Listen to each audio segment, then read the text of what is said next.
be more of the joint, and it's not a perfect thing, but your joints alternate for the need for mobility in the joint and stability in the joint. Let's put away the muscular system for right now. We're talking about the actual joints.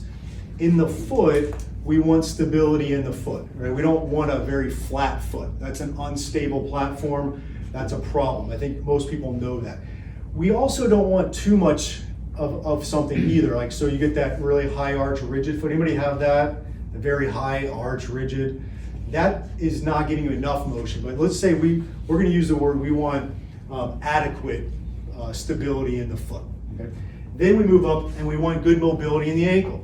We don't want a sprained ankle, which is hypermobile, and we have no stability there, but we want adequate mobility in the ankle. In particular, dorsiflexion is a big one.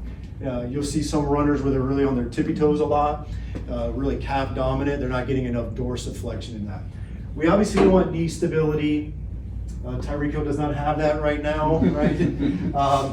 We want hip joint mobility. One of the first things we see with person that might have significant hip arthritis is a lack of joint range of motion. We test for that patient. And so we want mobility in the hip. We want lumbar stability or core stability, we know that.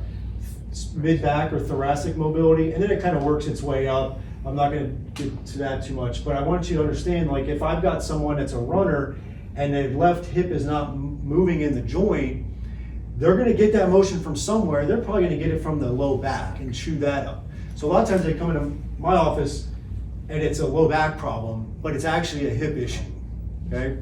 So that's just one example where in our heads, we're looking at this. Okay, I've got overuse knee injury, but do I really have a foot and ankle problem, right?